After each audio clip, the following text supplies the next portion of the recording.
Montez-là, monsieur. Je vous porte votre valise, monsieur. Non, non, merci.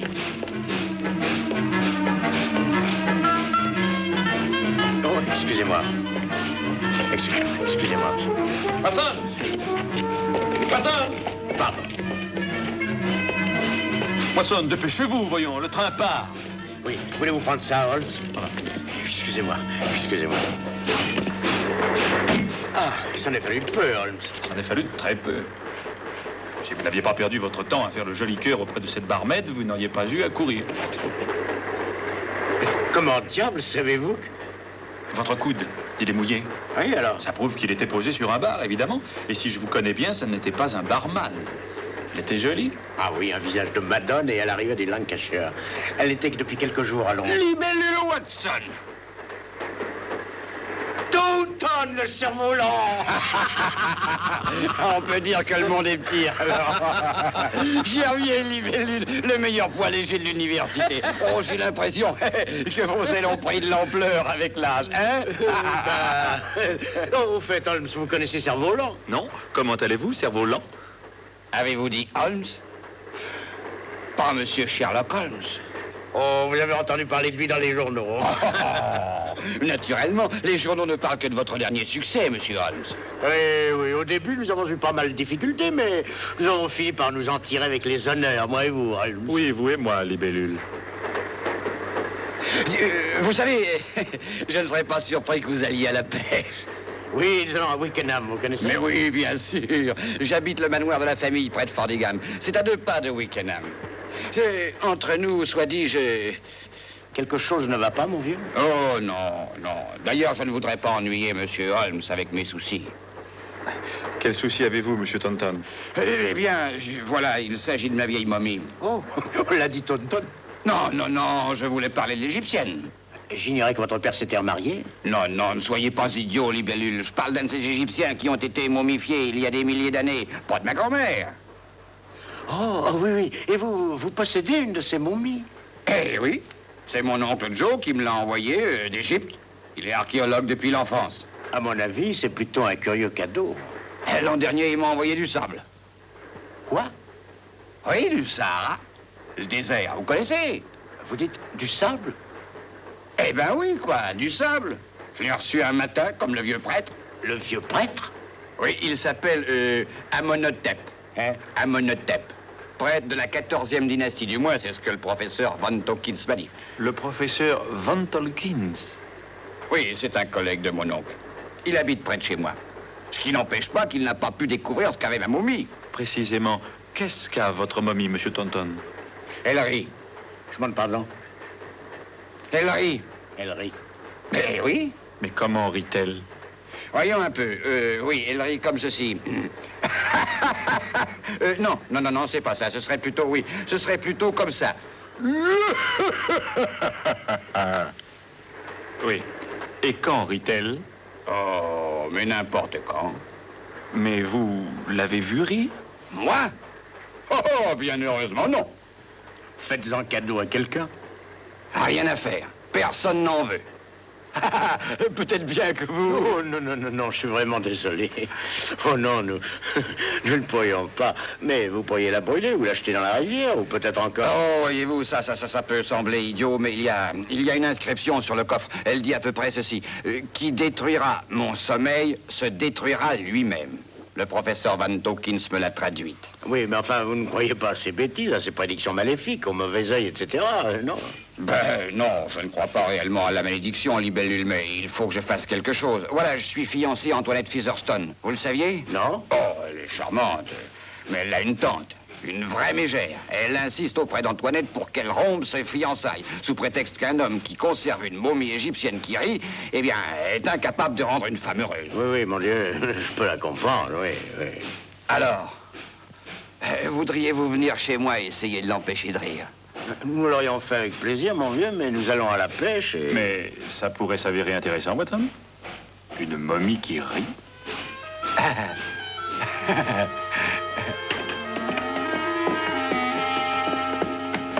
Et voici. Amenhotep. Eh bien, il n'a pas la tête de quelqu'un qui a envie de rire. Vous ne croyez pas ce que je vous ai dit? Mais attendez de l'entendre vous-même, c'est à vous faire mourir de peur. 14e dynastie, paraît-il. En tout cas, c'est un magnifique sarcophage. Ah. Je dois dire que les ornements funéraires de la 14e dynastie sont vraiment très beaux. Très beaux, hein. Ah oui, Amenhotep était un grand prêtre. Et voici la malédiction. Oui. Qui détruira mon sommeil se détruira lui-même. Ça donne à réfléchir, hein. Oh! C'est une écharde. Chaque fois, je me pique le doigt dessus. Quand la momie a-t-elle commencé à rire? Aussitôt après que vous l'ayez reçue? Non, pas du tout. Au début, elle s'est montrée bien élevée. Sage comme une image. Ça n'a commencé qu'un mois plus tard. Ah, je vois. Je suppose que ce sont là les autres souvenirs d'Égypte que votre oncle vous a envoyés. Oui, j'ai tenu à les mettre tous dans la même pièce. Je l'appelle ma chambre égyptienne. Vous comprenez, je ne voudrais pas que l'oncle Joe revienne et pense que je n'ai pas apprécié les cadeaux que j'ai reçus. Il est assez pointilleux là-dessus, comme tous les archéologues d'ailleurs. Oui, c'est tout à fait naturel. Votre oncle est-il venu en Angleterre récemment? Oh non, pas depuis qu'il est parti en Orient tout jeune homme. Ça doit faire dans les 40 ans au moins. Vous ne l'avez jamais vu alors? Non. Oh, au fait, voici le sable dont je vous ai parlé. Ah oui. Et votre oncle ne vous écrit jamais? Non, jamais. Il m'envoie seulement les choses qu'il trouve. Ah. Avez-vous une photo de lui, par hasard? Oh oui, celle-ci. Elle a été prise alors qu'il était encore à Oxford. Merci. Sûrement qu'il a changé depuis. En 40 ans, le temps fait des ravages, vous savez. Oui. Oh, je m'excuse, Reggie, j'ignorais que vous aviez des visiteurs. Non, ne partez pas, Antoinette, je vais vous présenter mes amis. Voici Libellule, le docteur Watson, Enchanté. et Monsieur Holmes, Monsieur Sherlock Holmes. Et ma fiancée, Mademoiselle Featherstone. Monsieur Sherlock Holmes, le détective? Oui. Ah oui, il est venu pour faire taire cette momie de malheur. Oh, avez-vous trouvé quelque chose, monsieur Holmes? Pourquoi rit-elle? Peut-être bien qu'elle aime se chatouiller.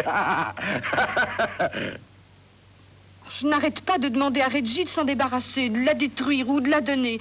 Mais il a peur de la malédiction. Ben, c'est moi qui serai la victime. Je ne tiens pas à mourir. Écoutez, Reggie, nous sommes au 19e siècle. Et tante Agathe voudrait savoir quand nous allons manger. Elle dit qu'elle meurt de faim. Eh bien qu'elle meurt de faim. Oh, je vous en prie, Reggie, elle est ma tante.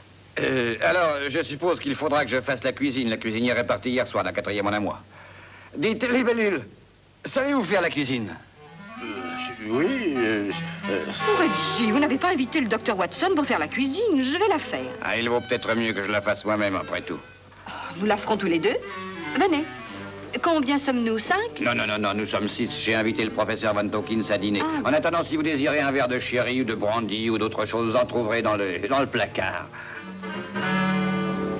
Elle est charmante. Écoutez, Holmes, finissons-en avec cette affaire au plus vite. J'ai entendu dire que le poisson mord dans la région. Je me demande... Vous avez découvert quelque chose, Holmes? Non, je me demande si Miss Featherstone sait cuisiner.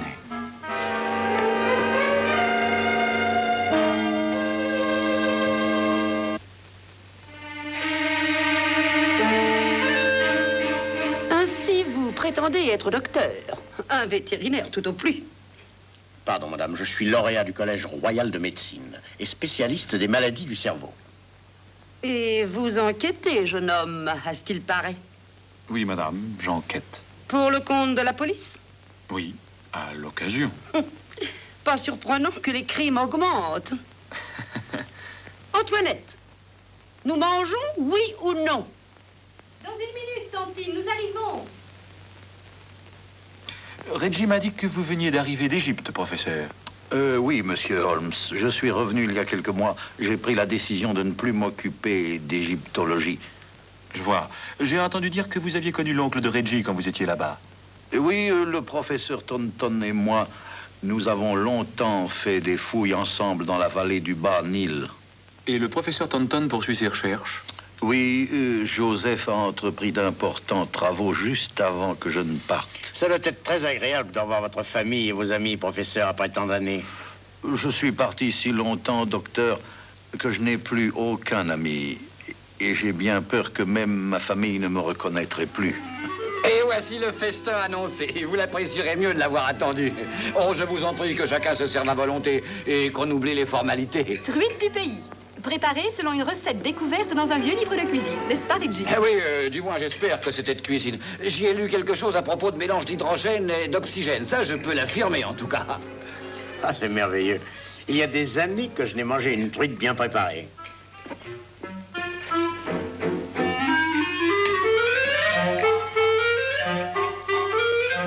Ah.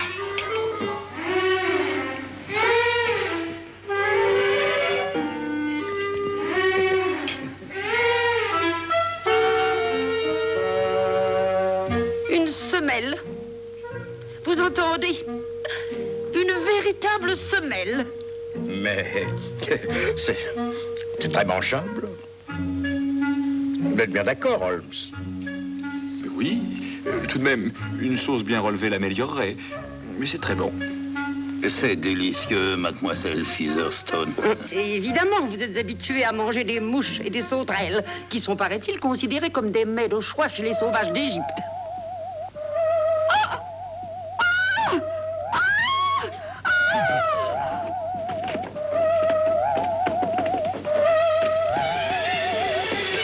Prenez l'autre bout, s'il vous plaît. Oui, là. Ça ira.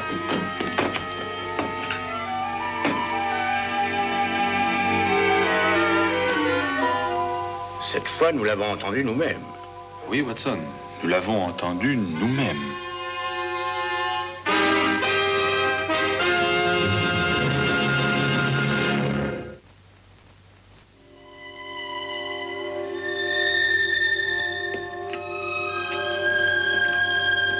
De toutes les aventures idiotes où vous m'avez entraîné, Holmes, celle-ci est la plus idiote. Nous y voilà. Oh. Là. Mais qu'espérez-vous trouver sur ce toit? Une chose que j'ai découverte au début de la soirée, Libellule. Je vous prierai de cesser de me donner ce nom ridicule. Ah! Oh! Très bien. Très bien, c'est promis. Bon, n'en parlons plus. Mais si jamais je me tue, Holmes, je vous en tiendrai pour responsable. Bon, nous y sommes arrivés, bien que j'en ai douté à 2 ou 3 reprises. Et bientôt, nous allons savoir. Savoir quoi? À moins d'erreur de ma part, voici ce qui faisait rire notre momie. Mais voyons, ce n'est qu'une girouette, Holmes. Eh oui, mais une girouette qui rit. Écoutez. Hein? Dieu me donne. Mais oui, elle rit. Oui, c'est ce que tout le monde a cru, spécialement avec une momie dans la maison. Quand le vent souffle dans une certaine direction, la girouette se met à siffler et le son qu'elle fait, conduit par le tuyau de la cheminée, descend dans la chambre égyptienne. Mais c'est merveilleux, Holmes. Comment avez-vous pensé à ça? Quand on affronte le surnaturel, Watson, il ne faut jamais oublier que le naturel est souvent la meilleure explication. Tenez, si vous voulez bien m'aider. Oui.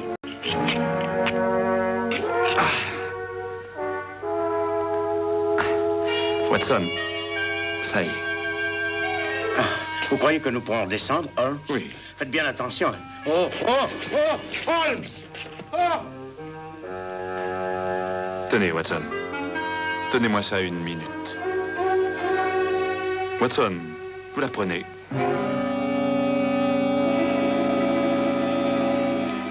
Mais êtes-vous? Watson? Watson? Watson? Oh, j'espère qu'ils savent ce qu'ils font, Reggie. Ils ont quitté la maison comme des fous. Oh, Libellule a toujours été un peu fou. Oh, mais Monsieur Holmes, lui, me semble très capable. Oui, je crois qu'on peut lui faire confiance. Il parle peu, mais quand il le fait, c'est à bon escient. Comme moi. Dites-moi, professeur, est-ce la première momie que vous ayez entendu rire? La première, Miss Featherstone. Et je puis vous assurer que... Docteur Watson, que vous est-il arrivé? Je suis tombé du toit, atterri dans les rhododendrons. Ah, pas mes rhododendrons, Libellule. Je vais les exposer au concours de fleurs du pays. Vous pouvez dès maintenant retirer leur candidature. Reggie, depuis quand cette girouette a-t-elle été installée? Oh, voyons, environ 1 mois. C'est ça. Et c'est depuis 1 mois environ que votre momie a commencé à rire. Oui, c'est exact, monsieur Holmes. Eh bien, elle ne rira plus maintenant. C'était tout simplement le vent qui, en frappant la girouette et en soufflant dans la cheminée, donnait un bruit qui ressemblait à un rire. Eh ben, qui aurait pu penser ça? Oh, Monsieur Holmes, c'est merveilleux d'avoir pensé à ça. Et vous l'avez découvert tout seul? J'étais, moi aussi, sur le toit, mademoiselle Featherstone. Oh, je le sais. Vous êtes vous aussi terriblement intelligent. Mes compliments, monsieur Holmes. La simplicité de l'explication nous avait échappé, bien que j'ai toujours pensé qu'il y avait une explication. Et maintenant, finissons de dîner. Nous avons préparé un autre plat. C'est du mouton, n'est-ce pas, Antoinette? Oui, je crois. En tout cas, c'est de la viande. Ah. Oh, Reggie, Oui, monsieur Holmes. qui a installé la girouette? Ah, c'est moi. Elle traînait dans un coin, je l'ai mise là-haut pour m'en débarrasser. Bon, merci. Vous savez, je crois que ce rire va me manquer. Il me donnait l'impression qu'elle se plaisait avec nous, qu'elle était une amie. L'amie momie.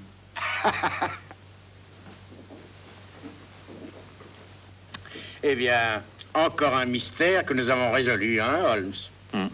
Oui, Watson. Mais nous ne l'avons résolu que pour nous trouver devant un mystère plus profond encore. Hein? Que voulez-vous dire? Indiscutablement, le sarcophage date de la 14e dynastie. Mais la momie elle-même est d'une période très postérieure. Bah, peut-être bien qu'ils avaient une vieille boîte qui traînait là quand le type est mort. Oui, possible. Possible. Alors elle devait sûrement traîner là depuis très longtemps.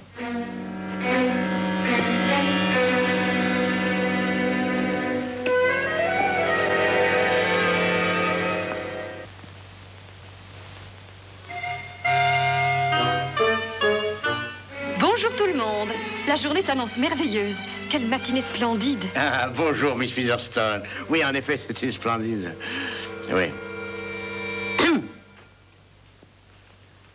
Vous êtes comme un rayon de soleil, Miss Featherstone. Un vrai rayon de soleil. Oh, je suis si heureuse. Plus de momies pour nous effrayer. Grâce à vous, Monsieur Holmes. Eh bien, on peut dire que nous sommes matinaux. Bonjour, bonjour tout le monde. Dieu est heureux sur terre, les hommes sont heureux au paradis. Enfin, oui, vous m'avez tous compris. Je ne vois pas l'utilité d'invoquer le nom de Dieu. Mais je ne faisais que citer les vers d'un poète bien connu, Shakespeare, je crois. Tennyson, chérie. Oh, Tennyson. En réalité, Miss Featherstone, je crois, si je ne m'abuse, que cette citation est de Robert Browning. Ben Ezra. Pipa Passes, Watson. Oh oui, bien sûr, Pipa Passes, mais où avais-je la tête? Bonjour. Oh, bonjour, professeur. Bonjour. Désirez-vous une tasse de thé ou des œufs au bacon ou peut-être préférez-vous lire en sort? Non, rien, merci. Je suis juste venu rendre ce livre. Oh, ça n'était pas pressé, professeur. Professeur Van Tolkins, Oui, monsieur Holmes?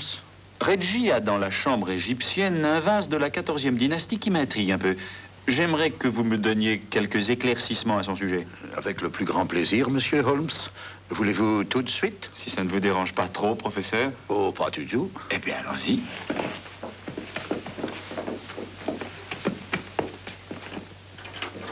Oui, la composition de la poterie m'a semblé être postérieure à la 14e dynastie, professeur. Voici le vase en question. Oui, très postérieur, monsieur Holmes, de la 18e dynastie, sûrement.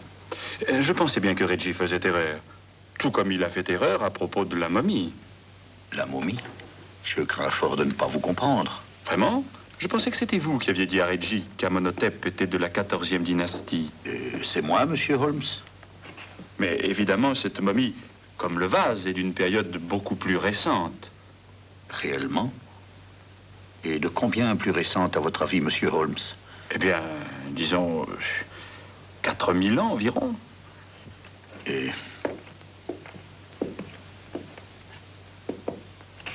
Comment êtes-vous arrivé à cette conclusion, monsieur Holmes? Eh bien, le sarcophage, lui, est apparemment authentique. Alors que les bandages enveloppant la momie, par contre, sont indiscutablement de fabrication moderne. Bien que vieillis avec art, je le reconnais. J'avais espéré que la différence n'aurait pas été remarquée. J'avoue que s'il n'y avait pas eu cette histoire de girouette, je n'aurais jamais pensé à examiner la momie de plus près. Alors, qu'avez-vous l'intention de faire, monsieur Holmes? Je crains fort, professeur, de n'avoir pas d'alternative. Holmes, mais qu'est-ce que tout ça signifie? Le professeur Van Tolkien, et je regrette de dire ça, Watson, est mêlé à un meurtre. Pardon? Mais le meurtre de qui? Joseph Taunton, l'oncle de Reggie. Mais comment le savez-vous? Voyons, où est le cadavre? Vous l'avez sous les yeux, Watson? La dépouille momifiée de feu Joseph Taunton. Oh non, non, vous vous moquez de moi. Vous avez raison, monsieur Holmes.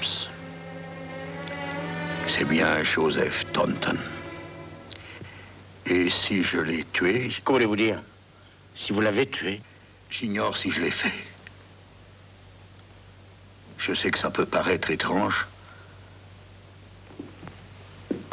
Joseph Taunton et moi étions très amis. Nous avions consacré nos vies à la recherche des richesses de l'ancienne Égypte. Et l'an dernier, nous découvrîmes la tombe d'Amenhotep. Une tombe inviolée, monsieur Holmes. Vieille de plus de 4000 ans. Joseph et moi étions les premiers êtres humains à y pénétrer depuis le jour où elle avait été scellée. Comprenez-vous ce que nous pouvions ressentir? Oui, je peux le comprendre. Joseph avait perdu tout contrôle. Il voulait ouvrir le sarcophage immédiatement. Mais il avait tort, monsieur Holmes. L'ouverture d'un sarcophage est une opération très délicate. Nous nous sommes querellés. J'ai essayé de retenir Joseph par la force, mais il parvint à m'échapper. Il se rua sur le sarcophage et l'ouvrit, et alors... Et alors, professeur? Alors, il a chancelé, et il est tombé mort. Au moment où il allait ouvrir le sarcophage? Oui. Il n'y avait aucun témoin de ce qui s'était passé, monsieur Holmes. Mais au cours de notre lutte, Joseph avait été blessé. Je savais ce que la police en aurait conclu. C'est pourquoi vous avez retiré la momie d'Amenhotep et avez mis le corps de Joseph Taunton à sa place. C'était le seul moyen de faire sortir le cadavre de la tombe. Monsieur Holmes, je n'avais pas l'intention de tuer Joseph. Je pense que c'est son cœur. Il avait le cœur malade. Vous dites qu'il a chancelé, professeur. Et qu'a-t-il fait tandis qu'il chancelait? Il s'est porté les mains à la gorge, comme s'il étouffait. Watson, voudriez-vous, s'il vous plaît, enlever le couvercle du sarcophage? Oui, si vous y tenez.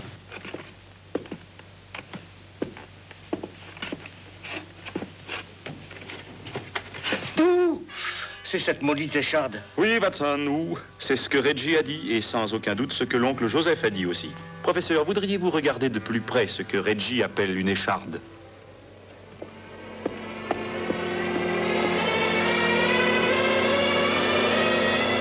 Mais c'est... Une aiguille creuse, destinée à piquer quiconque a le malheur de la toucher.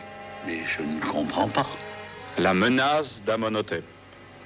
Et une aiguille creuse qui contenait le venin d'un aspic. Le même poison que celui qui a tué Cléopâtre. Et qui a tué votre ami, Joseph Taunton. Le symptôme le plus marquant de ce genre d'empoisonnement est la suffocation. La victime, instinctivement, s'étreint la gorge. Mais alors, ce n'est pas moi qui l'ai tué. Non. Et les traces du poison pourront être retrouvées dans le corps, même après sa momification. Dites donc, Holmes, j'espère qu'il n'y avait plus de ce poison à l'intérieur de l'aiguille, parce que, eh ben, dans ce cas... Nous le saurons dans les minutes qui vont suivre, Watson. Ah. Quoi? Alors, comment ce vieil Amenhotep réagit-il? Il doit se sentir bien triste maintenant qu'il ne peut plus rire, hein? Vous serez heureux d'apprendre, Reggie, que le professeur s'est offert à vous débarrasser de votre momie. Oh, ça c'est vraiment très chic de votre part, professeur. Mais qu'allez-vous en faire? Il a l'intention de lui rendre son ancienne sépulture. Oh, c'est magnifique. Mais pourquoi n'y ai-je pas pensé à ça? Vous savez ce que ça veut dire, Antoinette? Nous pourrons nous marier. Cette vieille... je veux dire, votre vieille tante, votre adorable tante, va sûrement en faire une jaunisse. Oh, mais chérie, tante Agathe vous aime bien. Elle prétend seulement que vous n'êtes pas très brillant. Vraiment? Elle m'aime bien? Naturellement. Oh, mais nous allons lui annoncer la bonne nouvelle. Merci, monsieur Holmes. Mais de rien, professeur. Holmes! Holmes! Watson, qu'avez-vous? Vous êtes malade? C'est le poison, je ne peux plus respirer. Non, rassurez-vous, Watson, détendez-vous. S'il y avait encore eu du poison dans cette aiguille, Reggie, depuis longtemps, aurait rejoint ses ancêtres. Heureusement, la malédiction ne jouait qu'une fois. Oh, oui, c'est vrai. La malédiction. Oh, mais Holmes, j'étouffe toujours. Je ne peux pas respirer. C'est probablement la nourriture que vous avez dû subir. Oui, moi aussi, j'aurais préféré de beaucoup un de ces innocents poissons que vous désirez tellement exterminer. C'est le ciel qui vous a frappé, non la malédiction. Évidemment, la malédiction. Comment peut-on croire à de telles sottises?